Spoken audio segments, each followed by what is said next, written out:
Welcome to Global Tech English. There is something special about mornings. Before the messages arrive. Before the emails. Before the day asks anything of you. There is a moment, just a moment, when everything is quiet. And in that quiet, you have a chance to begin.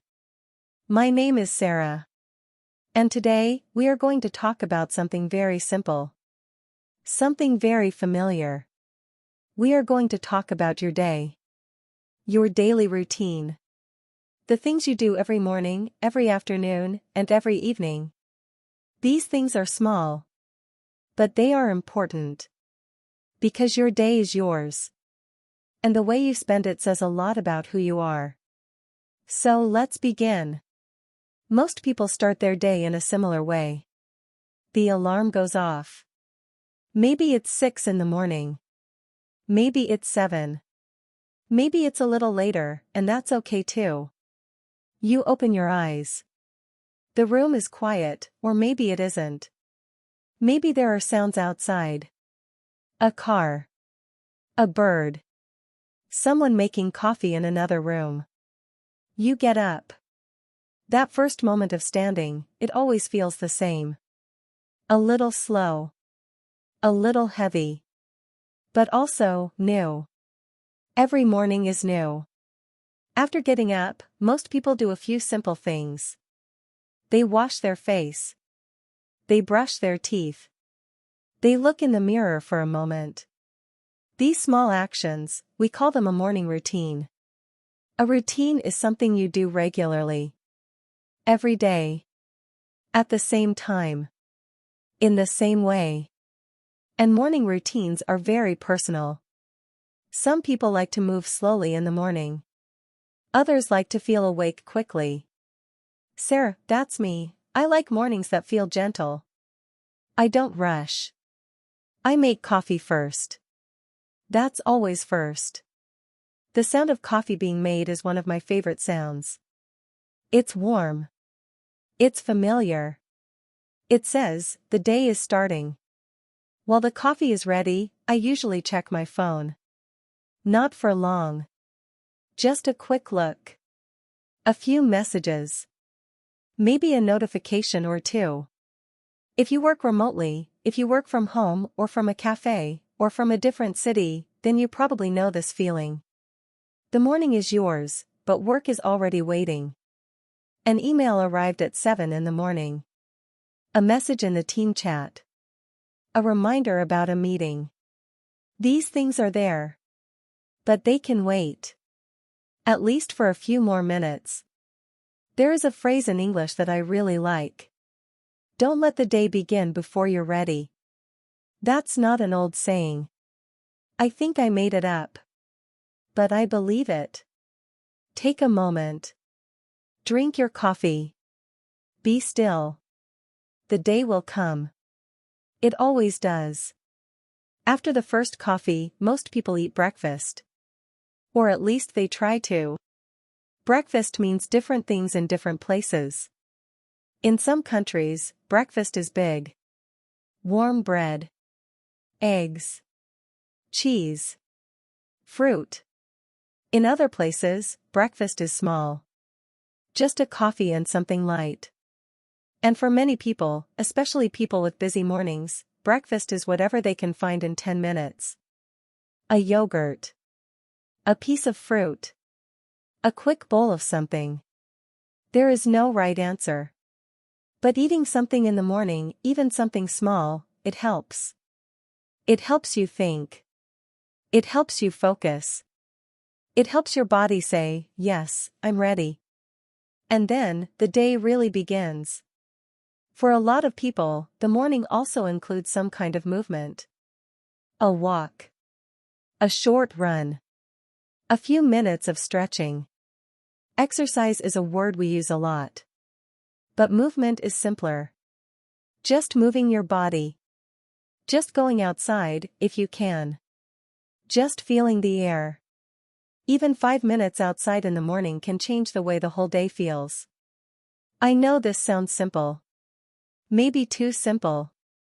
But simple things are often the most powerful. We just forget that sometimes. Let's talk about work. For many people today, work is not just one place. It's not just an office.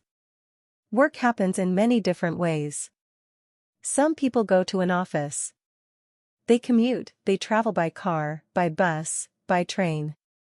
They arrive at a building, say hello to colleagues, sit at their desk.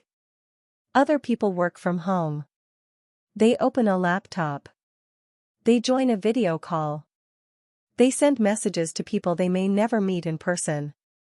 And some people do both. A few days in the office. A few days at home. This is very common now. We call it hybrid work.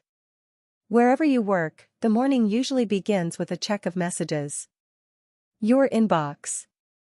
Your chat app. Your calendar. A calendar shows you what's happening today. What meetings you have. What time things start. Looking at your calendar in the morning is a simple habit. But it helps a lot. You know what's coming. You can prepare. You feel more organized. And when you feel organized, the day feels more manageable. That's a word worth remembering, manageable. It means you can handle it. It's not too big. Not too overwhelming. A manageable day. That's a good goal. So the morning continues. Maybe you have a meeting at 10. A video call with your team. Or with a client, someone outside your company. Before the meeting, you probably prepare a little. You look at your notes. You think about what you want to say. You make sure the camera works, the audio is clear. These small preparations matter. A meeting that goes well, where everyone speaks clearly, where ideas are shared, those meetings are actually quite satisfying. There is a real pleasure in good communication. In being understood. In understanding others. English, for many people around the world, is the language of professional communication. It's the language of meetings, emails, and reports. And that's exactly why you are here, listening to this. You want to feel more comfortable. More confident. More natural. And you are already doing that. Right now. By listening. So let's keep going. After a morning of work, of emails, maybe a meeting, maybe some focused time at your desk, many people take a break for lunch. Lunch is important. Not just for eating. But for stepping away. Stepping away from the screen. From the notifications. From the work. Even for 30 minutes. Even for 20. Lunch gives your mind a rest. And a mind that rests comes back stronger. Some people eat alone. Others eat with a colleague. Some people eat at their desk, which isn't ideal, but we all do it sometimes. And some people go outside. They walk to a nearby cafe or restaurant. They sit somewhere different. They breathe. Breathing, it sounds automatic. And of course it is. But consciously breathing. Taking a slow breath in the middle of a busy day. That's something different. That's a small act of self-awareness. And self-awareness, knowing how you feel, what you need, is one of the most important skills in modern professional life. Not just technical skills. Not just language skills. But knowing yourself. Knowing when you are tired. When you need a break. When you need to ask for help. Let me say something honest. Many people, myself included, sometimes forget to take breaks. The day gets busy. One task leads to another. One email leads to 3 more. And suddenly it's 3 in the afternoon, and you realize you haven't moved from your chair. That happens. That's life. But when it happens too often, when the workday has no pauses, no breathing room, that's when things start to feel heavy. That's when the word overwhelmed starts to feel very real. Overwhelmed means too much. More than you can handle. More than feels okay. And no one wants to feel overwhelmed. So the afternoon is about balance. Getting things done. But not losing yourself in the process. Moving forward. But at a pace that feels human. The afternoon moves quickly. After lunch, most people return to work. There is usually more to do. More messages to answer. More tasks to finish. Afternoons can feel different from mornings. The energy is different. Mornings feel fresh. Full of possibility. Afternoons feel more grounded. More practical. You know what the day is now. You know what happened. What went well. What still needs attention. And you work with that. One thing that many people notice, especially those who work with computers, who spend a lot of time on screens, is that focus comes in waves. You are very focused for a while. Then your mind starts to wander. Then you refocus. Then it wanders again. This is completely normal. The brain is not a machine. It doesn't run at the same speed all day.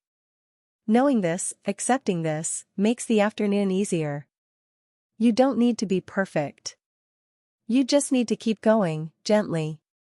As the afternoon moves toward evening, the pace usually slows. Emails become less urgent. The notifications become quieter. And people start to think about finishing. Finishing the day. That moment, when you close your laptop, or pack your bag, or step away from your desk, that moment is worth noticing. It's a transition. A small but important one. You are moving from work mode to personal time. From professional to human. And making that transition consciously, actually deciding the workday is done now, that helps your mind switch gears. Some people mark this moment with a small ritual. They make a cup of tea. They go for a walk. They change their clothes. Something that signals, this part of the day is over. A new part is beginning. Evenings are different for everyone.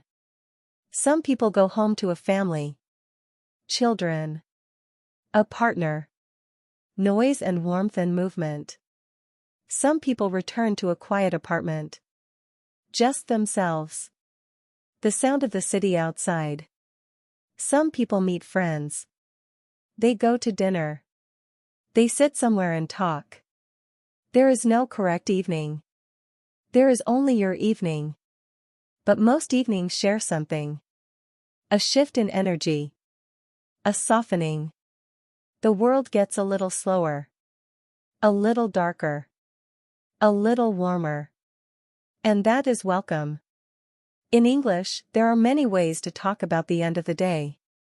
Winding down, this means relaxing slowly, like a machine that is slowing to a stop. Winding down. Calling it a day, this means finishing. Deciding that the day is over. I'm calling it a day.